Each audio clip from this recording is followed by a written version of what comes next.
Hello guys, good morning. Ang content kong ito guys, mga idol. Hoy, mga idol.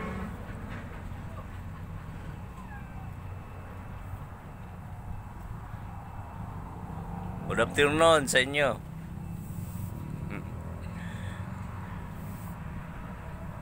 May nais lang akong iparating sa mga pamilyang Duterte. Sa inyo dyan, Madam Sara Inday Duterte, ay Ma'am Kitty, kay Sir Baste. Ayan.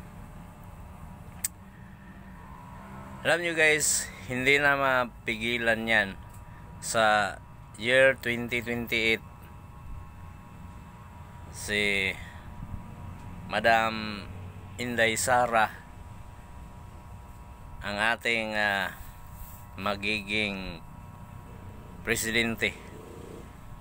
President of the Republic of the Philippines. I proclaim it.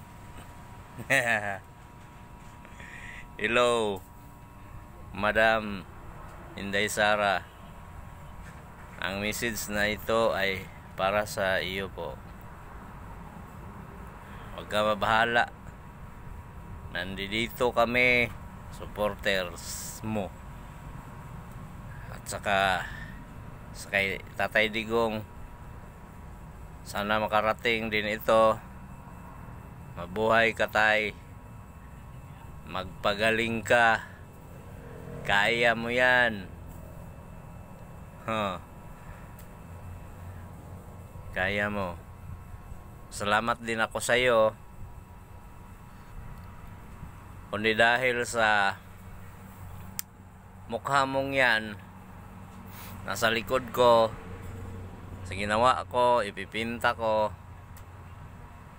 hindi dadami ang followers ko. Ayan. Dahil sa inyo, na-unlock ko yung 5K na followers and friends. Mga friends mo din kasi yun. Kaya salamat sa iyo, Tatay Digong, former President of the Republic of the Philippines.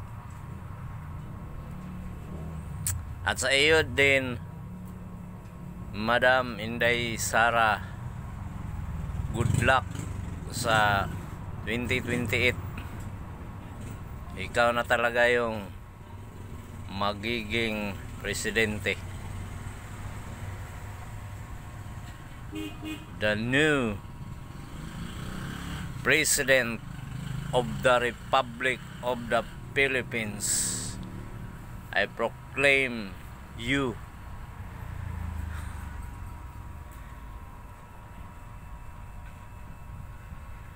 My next paint is you. Naganap lang ako ng ano mo, madam, na yung picture mo tulad kay tatay, ipipinta ko din. Tsaka yung followers mo, yung mga tagahanga mo, tagahanga ko na rin yan. Bukas makalawa, pag natapos ko, yung mukha mo ipipaint ko. Saka susunod yun si Ma'am Kitty.